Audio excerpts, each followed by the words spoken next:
Good morning. Welcome, welcome, welcome, everyone.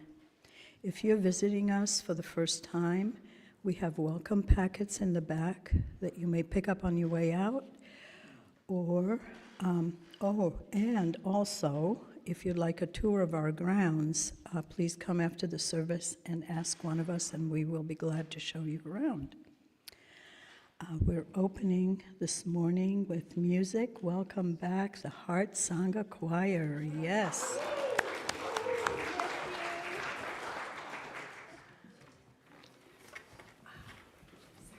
Just take a second to just say good morning and to thank you all for joining us.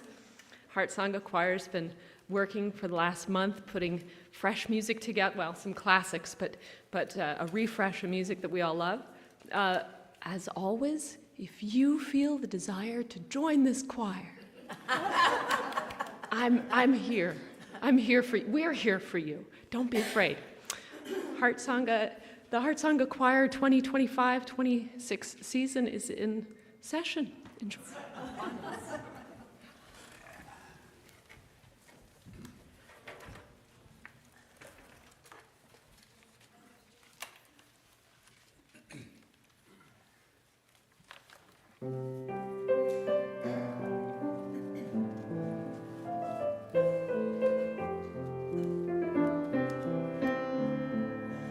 Listen to my song, listen to my singing, listen to my song, the music of my heart. listen to my song, Listen to my song, the melody that's ringing inside. If you really want to know me, listen to my song.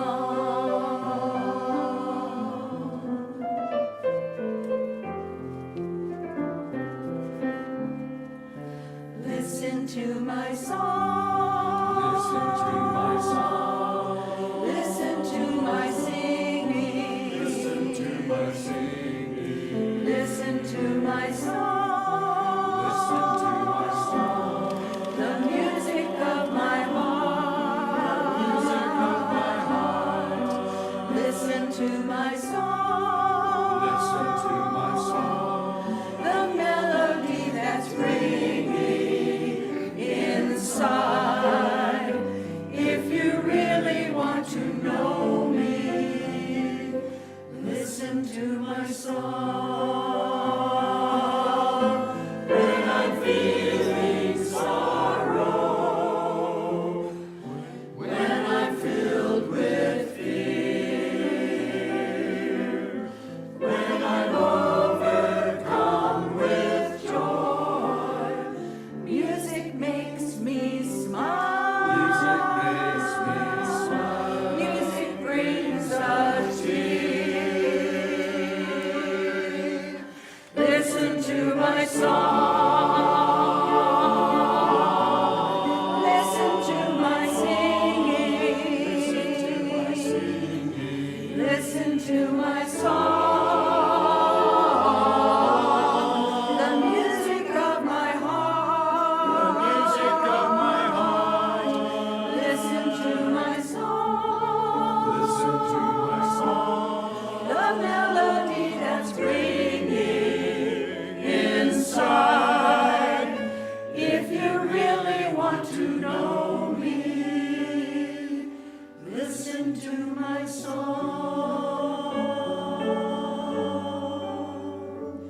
If you really want to know me, listen to my song.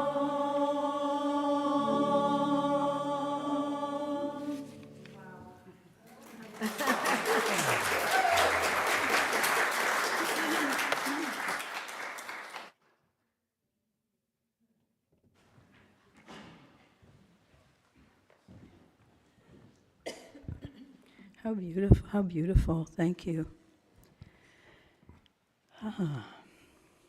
And so I am Judy Carmi, and I would like to welcome you to the center where we empower and inspire people to live spiritually fulfilling lives.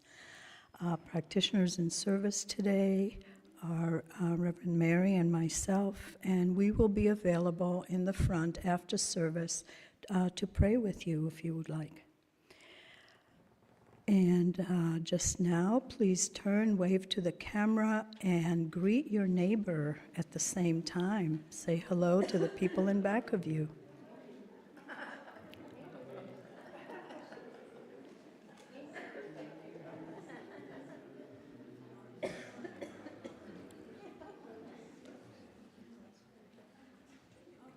That's always fun to see who's sitting in back of me. Okay, and so now if you could please silence your phones, and I will read our announcements. Reverend Sue will come up after I read the announcements to talk to us about the stewardship drive, which begins today. So the awareness newsletter, Folding Day, is Thursday, September 25th from 8 to 10 in the social hall. And the more the merrier. So if you'd like to join the people that are here devotedly every month, folding and in community and chatting and having a good time, please do so. That's Thursday, 8 to 10. We are having a sock drive for veterans through Wednesday, October 15th. So the Bliss team will be hosting a table at the Veterans Resource Fair on Thursday, October 16th from 8 to 4. Our goal is to gift a new pair of socks to the veterans that visit our table. Please donate a pair of men or women's socks if you can. If you'd like to volunteer at the event, you're welcome. We can use and would welcome volunteers. Speak Your Truth, Poetry and Prose, open mic, hosted by Shem Smith, is this Friday, September 26th from 7 to 9. Please come and join us. If you have a poem or a song to sing, poem to read, or if you would just like to support the poets that come up, and we would love to have you in the audience. All Center Save Us Service Day, Saturday, September 27th, 9 to 12 p.m. Join us for Save a Day, which is actually a few hours of your morning to help fluff up, I don't know what that word is, the grounds and the dwellings on our property. Make it shine. It really can use it. I was walking around this morning and I was tempted to start doing that today. Yes, please come and join us in the fun, cleaning up and spiffing up this property and the inside of our sanctuary. Potluck Sunday, Sunday, September 28th. Please invite a friend or two, a family member or neighbor to join us. Please bring a dish and share the enjoyment and time in the social hall. Bliss Team meeting, Sunday, September 28th from 11:30 to 1. And we're having watercolor painting class with Mel Jackson on Wednesday, October 1st to December 3rd. That's a new class, and it should be a good one. This is a 10-week class, 10 a.m. to 12 noon in the social hall.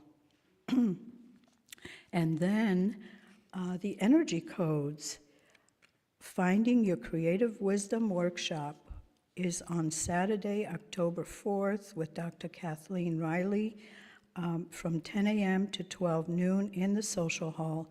And would you like to say something about it? Yeah, come on up.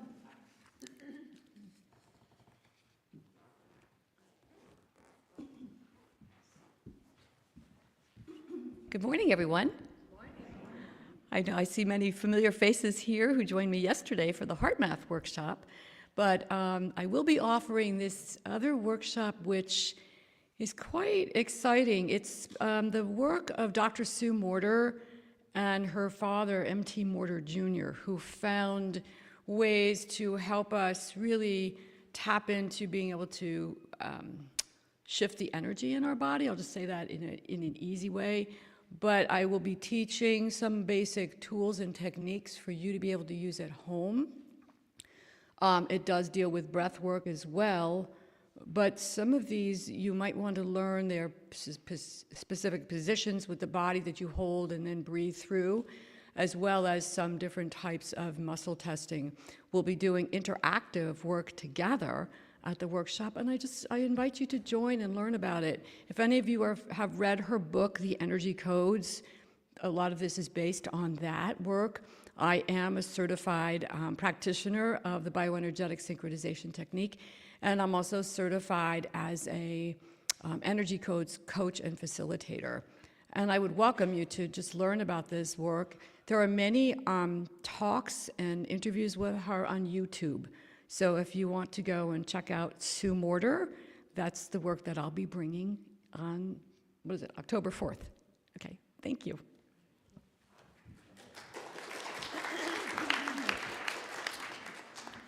Thank you. We're actually so lucky to have you bring it here to us. I have to say that I did the workshop a few years ago, and it's really powerful. The tools are amazing. They're powerful, and they work when you work them. So thank you. And now, Reverend Sue will tell us about our stewardship drive. Okay, listen up. Because if you don't get it today, you're going to get it all month long. I also want to, before I speak just a few words about this, is to remind those that are finishing up with Flawana after service. Is it 11:30 you begin? Yeah, she's going to finalize her 3-week opportunity to share deep work within setting intentions. Today's the last day, so thank you for doing that. The people are getting a lot out of it.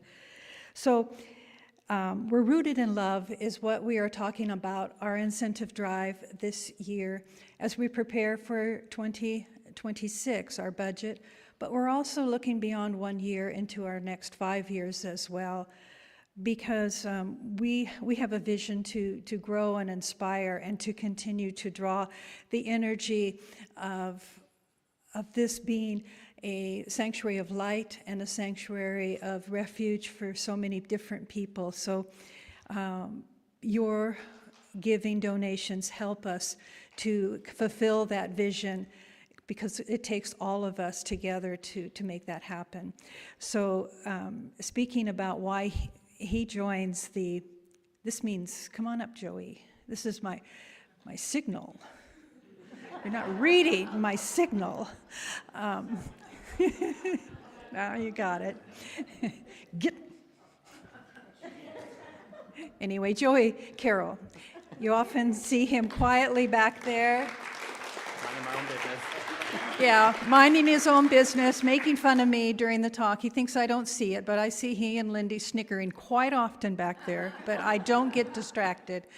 But Joey has been with the center for many, many years, and he and I are very, very deep, close spiritual friends. So I'm honored that he stepped up to begin our testimony of why he gives to this center in so many different ways. So Joey Carroll. There we are. Yeah, Roy asked me a couple days ago, short notice, if I would come up here and do this. He kind of gave me a guilt trip about the whole thing. You know, if you don't do this, I've got to do it, you know, blah, blah, blah. So I said, all right, I'll do it. Yeah, I've been coming here for about 38 years, I believe, something like that now. It was way before this was built. It was James and Andrea were running the facility, and it was... we joined when it was in the Days Inn, and I don't think Days Inn is here any longer. And I remember when James, we had to have this sit-down meeting about, you know, why you want to become a member, and then he came up with tithing. Then he hit me up with 10%, and I went, holy crap. My wife and I looked at each other, well, we don't make that much money. I don't know if we can do 10%, you know. So we sat down, we took a whole different look at what it was, and It wasn't about the money. It was about our spiritual well-being and putting money aside, because it really wasn't something that we needed to focus on. My wife and I, we'd already been practicing spirituality for quite some time. I was practicing with Paramahansa Yogananda back when I was in high school. Where am I going with that?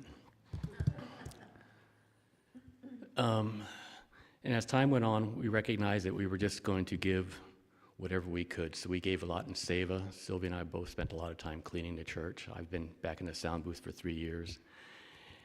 And all the years that we've been giving, we have found that we were never, ever short of anything that we ever needed in our lives. And that was very inspirational. I'm just trying to put some words here. I love coming here. My wife doesn't come as much as I do, but I love coming here. I love being a part of the community. And there's a couple different reasons that I really like to support the center. And the main one is I look at, by me giving whatever I can, whether it's monetary or seva, I am feeding myself just like as if I'm going to the grocery store and feeding myself. I'm putting that nourishment in my being. And I think that's extremely important because I learned so many things here, to listen with my heart and not let my mind distract me so much that I get completely off track. And I've learned that a lot here. And Sue has taught me so much with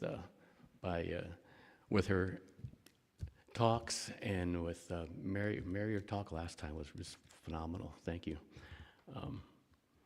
That the talks, you can take what you want from them, and they're not a doctrine that I have to follow, that I can just sit there and go, okay, that part resonates with me, and I can utilize that in my life. And it comes from all different walks. It's not somebody preaching something at me that, you have to follow this, that there's this being out there that is telling you how to live your life. You are the one who's responsible for your life, and I really, really appreciate that about this center here. And then the last one is, this place is just like my house. It takes maintenance. It takes people to do these things, and it takes money to put a new roof on a building, to paint a house, and to support the people who are taking care of the business, like the bookkeeping and all these different things. So I think it's important all the way around to look at the whole picture, not just that I'm giving my money just for my own spiritual growth, but also for the spiritual well-being of the whole community by being able to keep this center open and alive and vibrant. So that's what I have to say. Thank you.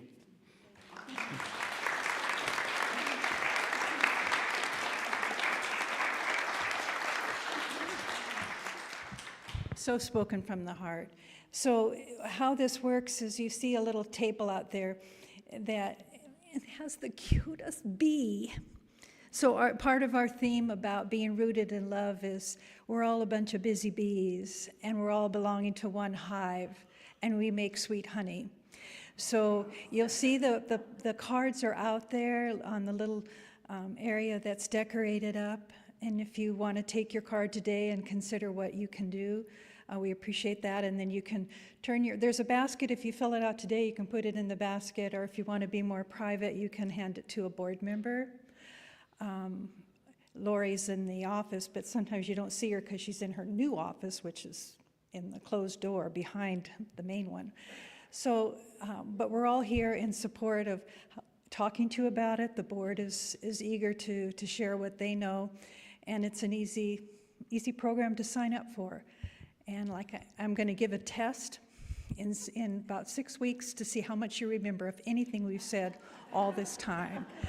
So that being said, we're going to move into our service with the sound of inviting the bell, allowing you some transition time to go from your head to your heart.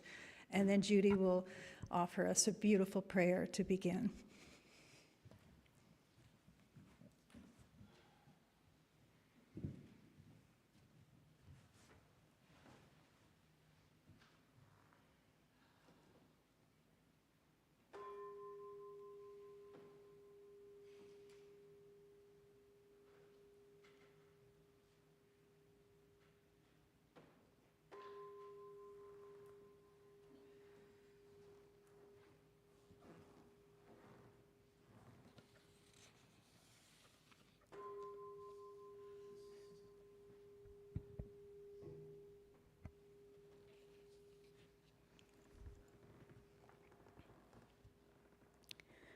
Just now, if you could bring your attention inward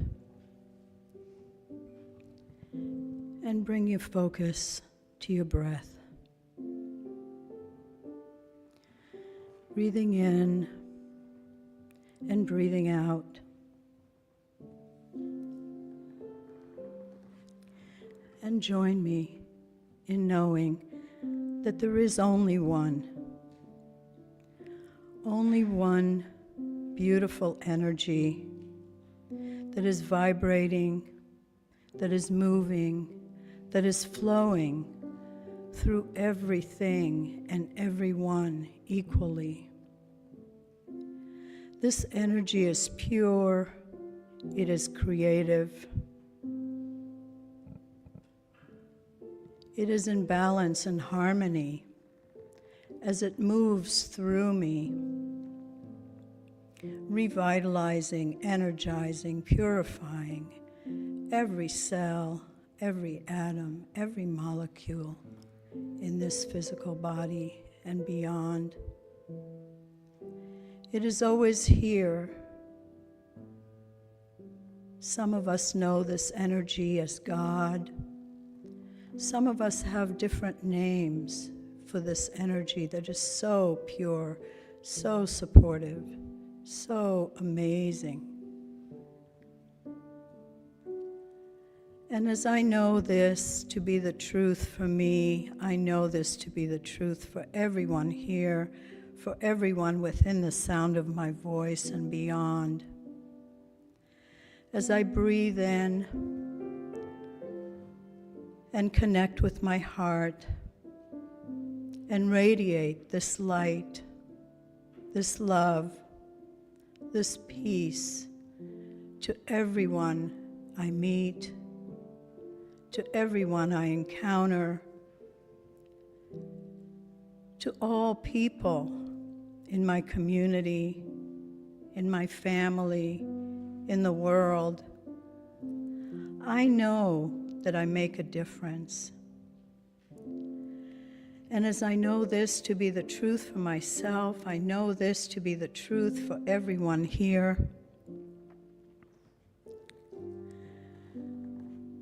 As we breathe together, radiate love together, radiate peace,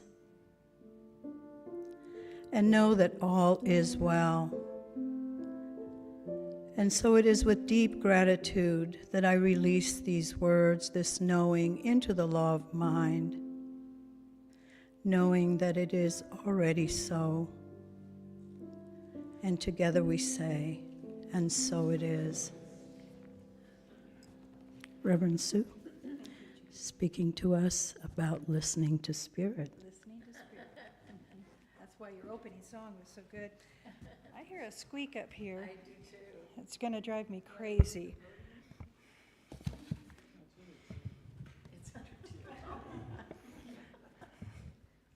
Sue, you're looking good from back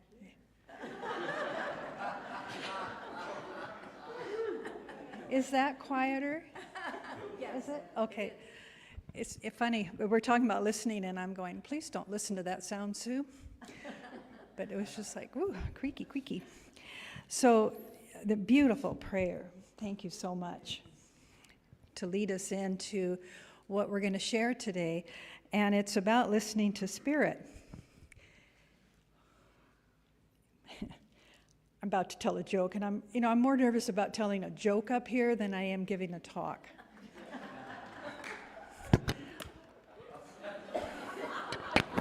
I don't know if that's a divine message to stop where you are and get off stage, creakiness and a falling apart mic. Okay, I got this joke from Reverend Dr. Pat Campbell. So, I saw an audiologist today, but I think I'll get a second opinion. Why on earth would I need a heron egg? Oh my God. And for you hard of hearing people, heron egg.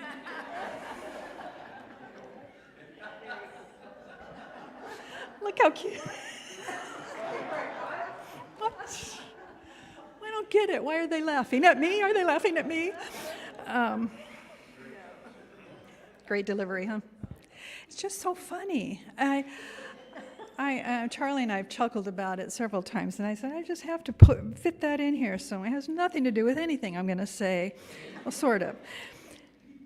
But what we're really talking about today is in a different way, listening to Spirit. Now, you might think I'm inviting you to hone in a little bit more on your intuitive skills, but this is something different, something a lot deeper. So, yesterday in the Heart Math workshop, we did a beautiful job. We were invited to go to our heart space, which oftentimes we talk about here, putting your hand on your heart, and to help clue you in on just dropping your mind into that space. And going to that heart space and pausing is how she presented it. And Emerson once had said, in each pause, I hear the call. And I thought about that because I noticed when we were working with the tools of Heart Math yesterday that when that pause comes, following that is a very spacious feeling of inner ease. It reminds you where you want to be. And I think in our times today, we're longing for that, right? For just the world to be quiet for a while so we can just get our feet on the ground and get our heart recentered. So what I discovered, and I knew, but I felt it even more, is that what we're talking about is not necessarily a head message at all, because it becomes a felt sense. And you feel that area of felt awareness when you drop into that heart space and you start connecting with your breathing, acknowledging your breathing. Now I'm going to make a pause here just real quick. There is, Charlie, if you could turn those blinds, there's light bouncing off of the windshields, and all I see is spots. You don't have any faces. Thank you. Just need to shut them down. Sorry, it's all about me. The floor is squeaky, the mic's not working, the light's in my eyes. Okay, thank you so very much. Whew. Is that better for the choir? I did it for you. Of course. Yeah, I know. Anyway, so the deep breathing part of this, and it's not just one breath in and one breath out and feel like, okay, I did the breath, touch my heart, what's this all about? No, it's staying there longer. It's staying there, lingering there, touching your heart, and getting your breath to focus in on what you want to feel and what you want to be. So allowing ourselves to anchor into this slow, deep breathing has been a practice we've talked about here over a lifetime of being at this center. It's what we talk about in Hatha Yoga. I'm sure Claire's class spends a lot of time on breathing, so much more than probably the practice itself. So it's so vital to connect to the feeling that it's your heart that's breathing. The heart is breathing you. And it's why everyone in crisis, when we're in crisis, you've heard it time and again, just breathe. And that can be very annoying if you're not ready to take that breath, if you're still in the fight, fright, flight, anger part. But there'll be a moment where you listen to your beloved friends around you, and you can finally let go and take that breath. And then you're on your journey to healing. It happens every time. But that instruction is so crucial. Take your breath. Take your breath. Remember who you are. Remember who God is right here within you as you. So again, returning to routinely, we all need to reset. We all need to listen to Spirit as our message today, as our sacred medicine. So Deepak Chopra reminds us that the body is held together by sound. You ever thought about it that way? The choir probably, you hold yourself together through sound, right? it has to integrate. Lindy teaches this in her life's work, my daughter in the sound booth. She does vocal coaching, and it really is helpful. She, as a teacher, has to find that resonance with the student. They have to find the one voice so that they can communicate and help develop the voice to be a quality that you want to be sharing with the world. So he reminded us that the body is held together by sound, and the presence of disease indicates that some sounds have gone out of tune. That's something. There's a song that Yogananda has. Listen, listen, listen to my heart's song. I will never forget you. I will never forsake you. And I think about that. We all have our heart's song. It could be back from the 60s. Bridge over troubled waters. Oh, yeah, that's it. Or it could be the happy birthday song. Oddly enough, that can make me cry today. That's silly. We sing it all the time, but as soon as I'm really into it, I think it's the most tender song when I'm singing it to somebody that I love. So, the presence of disease indicates that sounds within have gone out of tune. And appreciate even more the miraculous ways that we've discovered that sound healing, this is what Phoebe brought. This is what our little sweet Irene brought for so many years here. She's moved to Medford, is why she's no longer offering her sound bowls to us. But Phoebe is taking it another level with her vocal sounds as well as the sounds of the bowl, the flute. Sound, and you just immerse yourself in it. It's all retuning us to our core soul song, the sounds of our own well-being.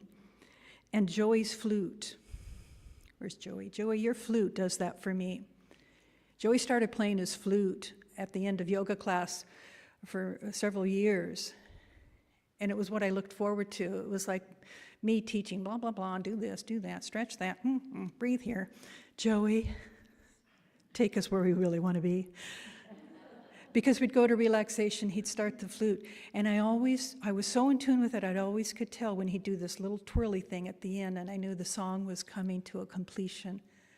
And I could just follow his breath right out of the instrument.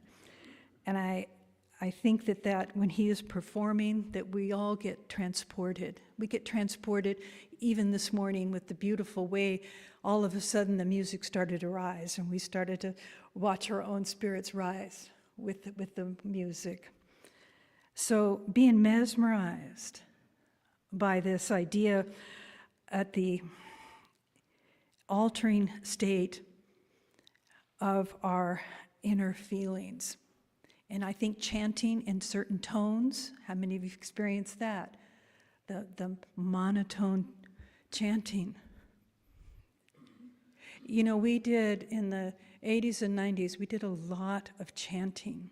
And it's just short phrases over and over again. And Gwen, don't you find that it's heart music, right? And it gets to a tone that you don't know how to sing, perhaps, is what you've told yourself. But all of a sudden, Om Namah Shivaya, Om Namah Shivaya, Om Namah Shivaya, or Om Shanti, Om Shanti, Om Shanti Shanti. It just starts to fill you. It captures you. It takes you. And you are the better person for it. The sound of inviting our bell is transporting us from the mundane to the sacred by offering ourselves a few moments of stillness and listening and diving in to our own heart song and the presence of God. Now, all of this is our own journey, without realizing it maybe, our search for harmony, our search for that peace and that space that is going to shift our balance so that we can start to resonate with the vibrations all around us. It has been shown that even in the embryo is syncing up with the mother's heartbeat. It begins then. And we're each connected to our own sound of life. Some are the universal sounds the sounds of nature that lull us out of the stress state. It just happens. They take us into the pause state that makes everything seem suddenly more spacious, suddenly more doable. Now you can think of it, wind in the pine trees. You want everybody around you to just shush up. Listen. Listen, I don't care about the potato salad. Listen. Listen to the pine trees.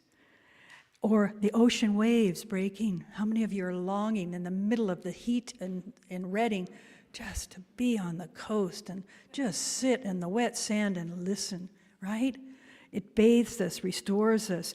Running creeks of water over the boulders.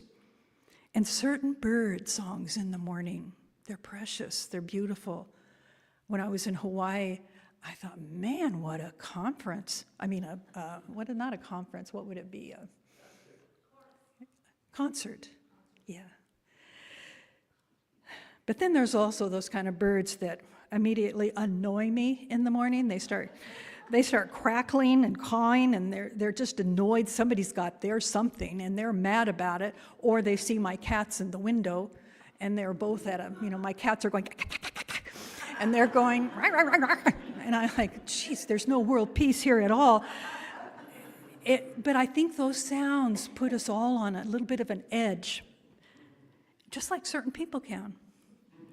Now think of the sound of nails on a chalkboard. It doesn't take much, and I watch people go, ooh, let's not talk about that, move on. It's a universal sound of flinching away.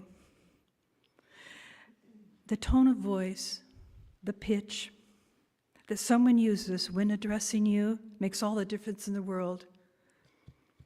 Because in no time, they could say something to you, but it can throw us into discord, right? And then we're out of balance. Their voice could maybe sound like our badgering aunt, our mother. And it's just like, what they said. And then the other person, all I said was, yeah, but it's not that, it's your tone, right? It's your tone. It hurts my heart. So let's come back to listening to Spirit in the frequencies and beautiful tones, perfect pitch, timbre, creating vibrations of healing calm.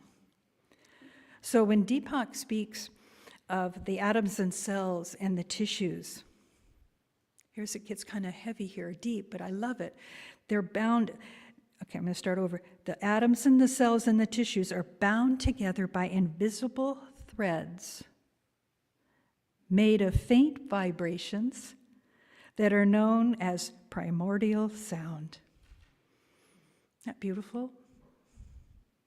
We're held together by a primordial vibrational sound, which refers us to those vibrations now that are unique to us as we listen. This is all according to neuroanatomy. These vibrations hold our DNA together. They're made even stronger by immersing ourselves into a natural sounds of nature, as I spoke to. So think about this. If due to stress or trauma or any unattended to health state that you've been dealing with and you're noticing, I am chronically out of balance here,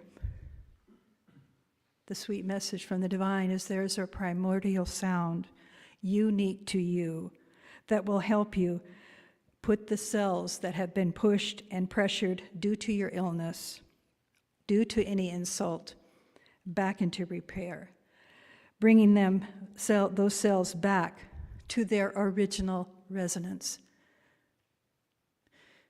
That's a moment to go to the heart and really take that in, to know that even the silence in between my words is helping to heal the damage done. So there was a gentleman named Sir Peter Guy Manor. He's a doctor. He said cells can be changed, activated, stimulated by sound and music, because every cell within the body, let me see if I'm out of order here. Every cell within the body, hold on to that thought. is pulsing a signal. Every cell in the body is pulsing a signal. That's giving a sound. We think the sound, the heartbeat sounds just comes from the heart, lub-dub, blub-blub, blub-dub. The most challenging thing in nursing school for any nurse in here was with the instructor saying, did you hear the split, S1, S2? Hear it split. I barely hear the lub-dub. I don't hear a lulla-dub, a lulla-dub. I would just be like listening so intently, and I'd get recordings of heart sounds, and I'd just think, I don't get it. And then you go to an acupuncturist or to an Ayurvedic practitioner, and they put their fingers on yours, and they say, oh. And they move it over, oh. And in nursing, we're training, no, radial. No, they go all the way across. They're picking up the vibrations going all through every organ of your body. And then they'll say, so you had childhood trauma, didn't you? And you go, how'd you know? What's there? But they're picking up something. They pick up a vibrational sound. It's beyond reasoning to me. It's where you start to go into faith. Because every pulse is giving a sound. And that sound, he goes on to say, is life itself. Without the sound, there is no life. Then we can trip out on the fact that our bodies listen to rhythms the mind can't even hear. Now, we know that when dog whistles go, right? You see the dog whistle, and then the dog runs. We're going, how can I not hear that? We do the same thing. We're in tune in a different way. We know there's wind. We know the sunset when it's happening. We know this mystical way that we're hearing things that the mind can't hear. We're sensing something. The mind is deaf to the demonstration of the high, clear message being sent. And it's mind-blowing to realize that. So are we really tuning in? Are we really listening to Spirit? Is Spirit calling you? What are you listening to? What are you drowning it out with? Which is important as well. And research has informed us that the transformational use of sound was discovered back in our ancient roots. And I'm just going to highlight this. I know my time is precious here. But this idea goes back to the early teachings of Greek, Chinese, East Indian, Tibetan, Egyptian, North American Indian, Mayans, and Aztecs. Knowledge of sound was a highly refined science based on the understanding of vibration as the primary causative form of the universe. In the beginning was the Word. All the ancient mystery schools taught their students to use sound as a creative and healing force.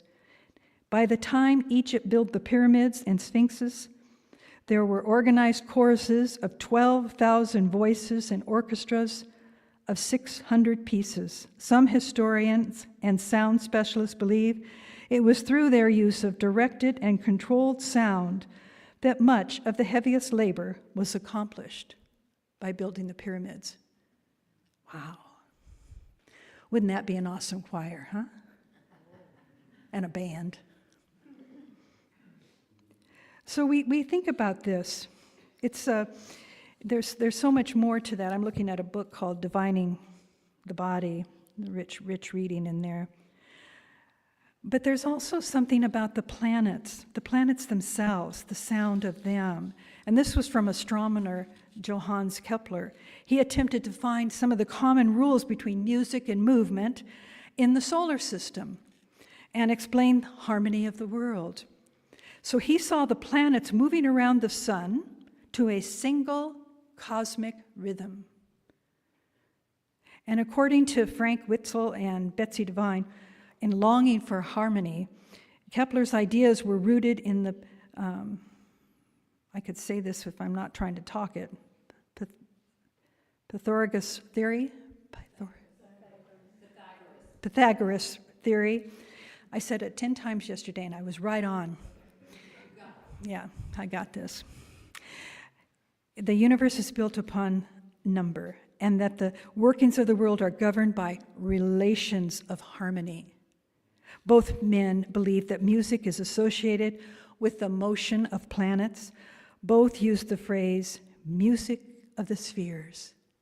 I love that. I love that when I gaze out into the night sky. He talked in this book, Harmonics Mundi, in 1619, Kepler derived this theory of musical harmony and then his cosmology of the heavens and the earth, allotting musical intervals and musical motion to the planets. Now there's a harpist, Annie Williams, harpist, singer, and sound healer, who's been studying this relationship between healing and sound and using the planets and the human voice, theorizing that our individual vocal patterns at the time of birth are mirroring a planetary and star pattern. Ooh, that takes astrology to a whole nother level, right? It's a wow. She also found correlations between our physical and emotional health and the sound frequencies of the voice. Different researchers have devised these tuners to measure the frequencies and realign them. If stress or emotional upsets have caused the blockage or disappearance of certain tones of the body of mind symphony. Boy, I'm doing really good. These frequencies can be played back to the body and wholeness can be restored. I want that CD. And I know there's a lot out there. There's a lot of sites that we can go to that have healing sounds, healing frequencies. And the NASA recordings of the sound of planets have these beautiful songs. The rings of Uranus is like being inside a 5,000-mile wide Tibetan bowl and bell. I know. Jupiter sounds like a precious metal gong and is about being rubbed around the edge with a wooden stick. We know that sound. Now, the voice of the earth. The voice of the earth. I loved this one. It sounds like dolphins, birds, and a celestial choir. Oh, I think that's so lovely. It makes the dolphins seem even more precious. So those of you that have had a visitation from one of these blessed animals, it's an angel. So let's come back to listening. Listening. Because the act of listening, how we speak, is an active process that we engage with. So think about this throughout this week, the intention now of listening alone. Just watch how you're listening. Putting your responsive brain on mute so that you can listen with a sense of surrender to the presence. It's deep work because there's going to be those moments, you just want to jump in there and interrupt. But take a breath, touch your heart space, and think about, what am I listening to? Move away from being all wound up to being still, tapping that inner quiet as you listen. We are being asked to awaken today, this day, to the inner power of sound itself. Now, I know I've mentioned this before, but when Charlie and I were traveling, one time we got kind of off course and we turned right instead of left, and we ended up at an ashram that had just finished their temple. And they said, oh, go ahead, you can visit it. And it was exquisite, not only the beautiful architecture of it, but Charlie and I, to this day, are imprinted upon our soul the quietness. Hear that in the room? Quietness has a sound. And we rarely pause long enough to listen. It's the same thing happened at other temples as well, cathedrals, when you're the only one there, and the clamoring and the visits from others seems to disappear and you're the only one there and there's this quietness. It's a deep, deep quiet. And then the dancer, Isadora Duncan, she was trying to explain the adventure of awakening the power of sound to her young students. They weren't getting it. They just wanted to dance. But she was saying, listen. Listen to the music with your soul. And while you're listening, you do not feel an inner self awakening deep within you, that it is by its strength, though, by its strength, this inner self that is awakening by allowing yourself to listen to the music of your soul is actually that which is allowing your head to lift, your arms to be raised, that you're walking slowly into the light. And these young students got that. They got it, and they started to dance. I could go on and on, obviously, but it's just, to me, it's just a beautiful, holy message that for this day, for our ears to hear, that this majesty is happening all the time. So one of the healing sounds that I can point you to, if you have access to YouTube is the Gregorian chants. And that has been a lot at the place where you go to visit. Clairvaux. She listens every morning. Now, I'm just going to quickly touch on this. Gregorian chants, the very sound, the vibration of them. Richard Rohr, several years ago, was talking about his beginning ministry, and there was a time where he was sent, as they do with Franciscan priests, they put them where they think they'll best serve. So he was taken to a youth area, but the youth were, these young men were 16, 17, 18. And for some reason, he was sent to a place where these men were hungry to know Scripture. And he thought, Catholics never like Scripture. So he was like, all right, I'll do this. So he read some Scripture. Spontaneously, he said, they started to chant. They started to chant in voices that he'd never heard before, speaking in tongue. And he had never witnessed it. And they all went into like a trance-like state.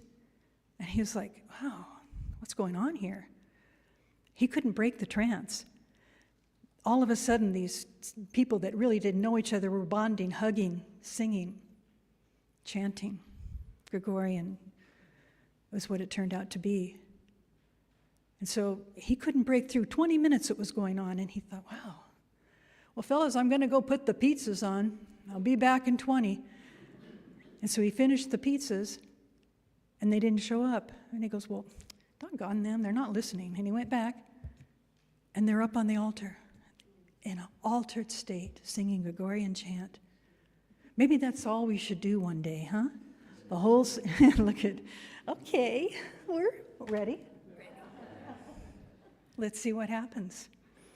Less words, more sound, more sacred sound, allowing ourselves just to be baptized by such a grace. So I hope your takeaway today is just to consider your field of residence. Are you in coherence or in harmony with your life experience? Or do you find yourself needing the tune-up? Join the choir. What vibrational therapy has spoken to you so that your senses can have a break and calm down, can have their each individual inner retreat? And what in your own frequency that you've been living needs attention? Today we spoke of sound and the various ways it can alter our state of being.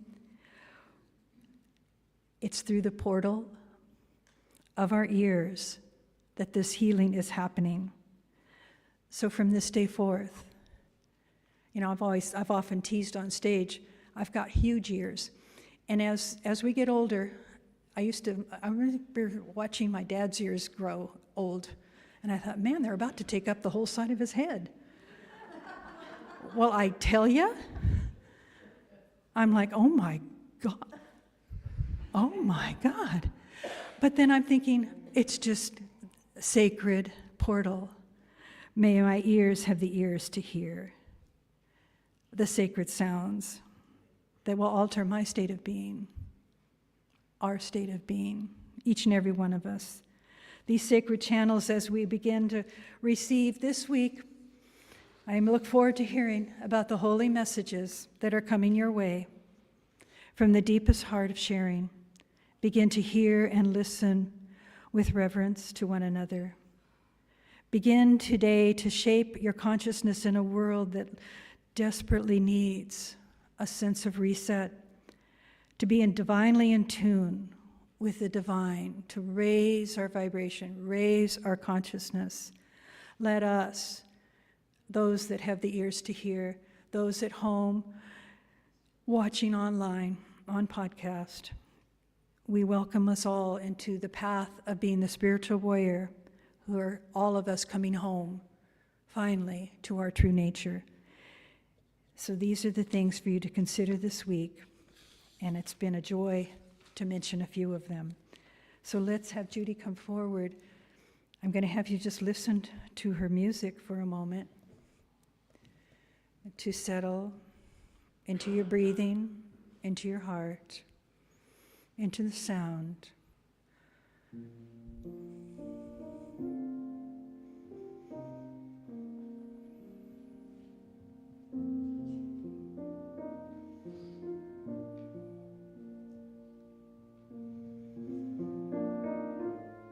Breathe deeper.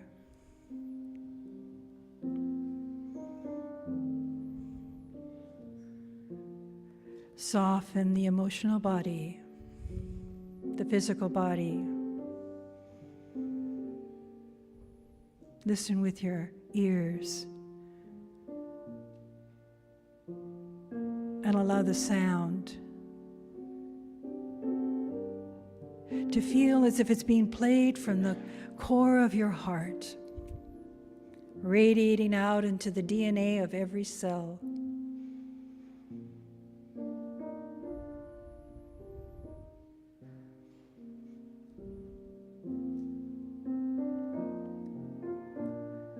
How beautiful it is that we walk together, listen together to the sound of the divine in you as you interpret it.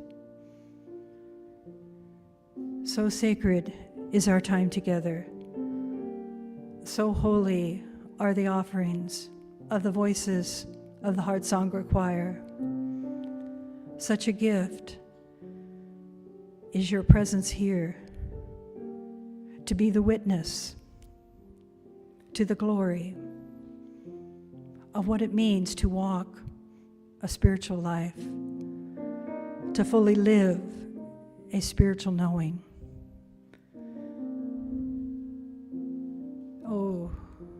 Oh, just feel it. Feel held in every note as you're transported to the highest and the best, the longing you want to be. Feel it already is unfolding deep inside of you through the sound of Judy's beautiful music from her heart to yours. I release this prayer knowing what's really important is the silence that follows the prayer, the silence that follows the notes. We call that love. I release this knowing it's absolutely so. We're in the grace of the One, and so it is.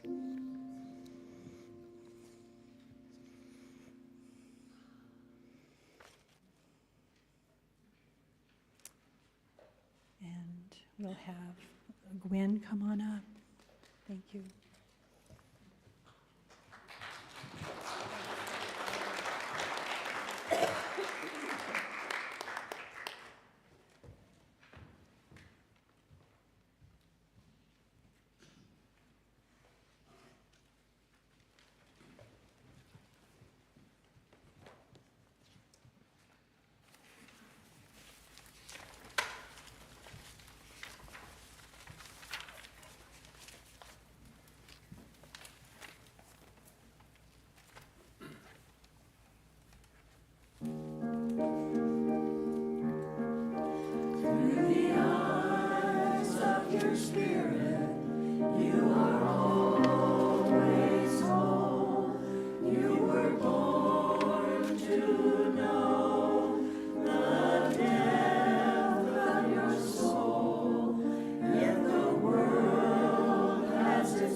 Before I invite the ushers up, I would like to thank everyone in service here today because I think I skipped that.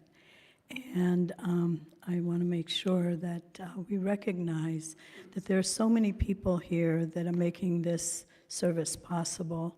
And I'd like to thank Judy at the piano, who is always here to support us, the ushers,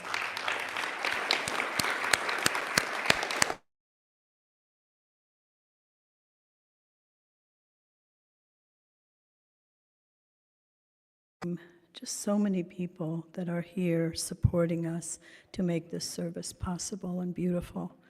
And so just now, ushers, please come up.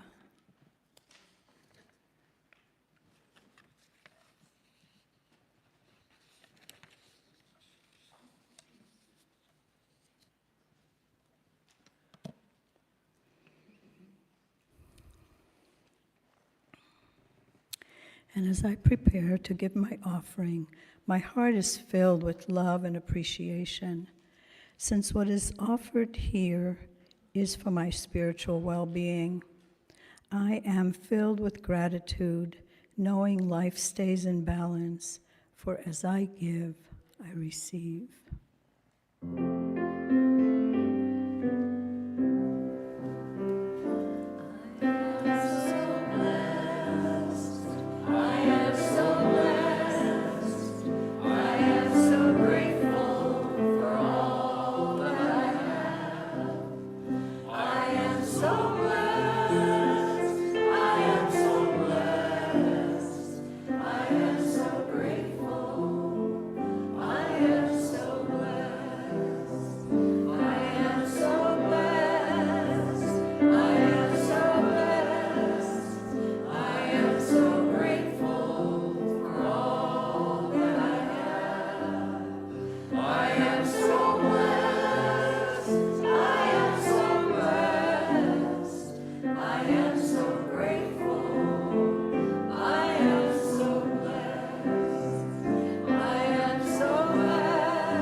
I give thanks for the blessed donations received in the offering this morning and during the week. I know each dollar supports this spiritual family in many ways as we grow together, pray together, and give thanks for all that the center has been blessed with today and always. And so it is.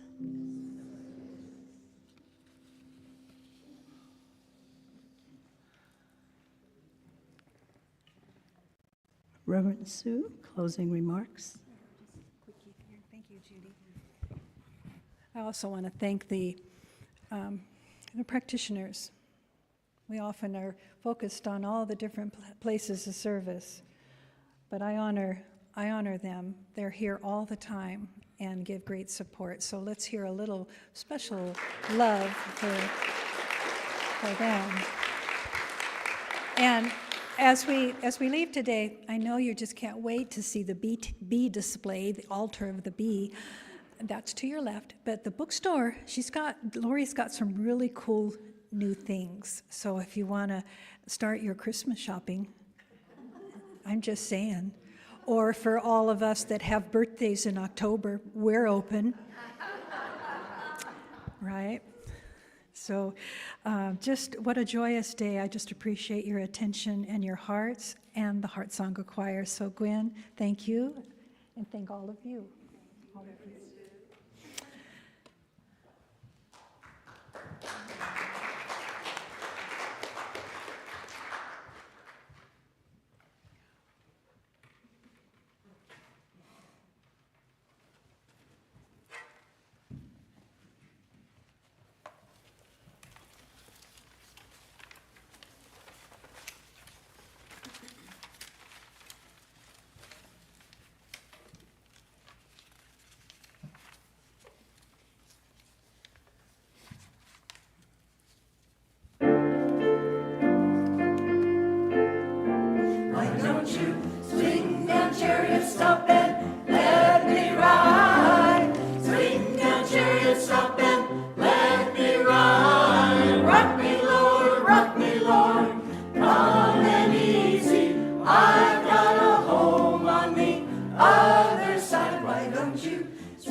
Swing down, chariot, stop and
let me ride.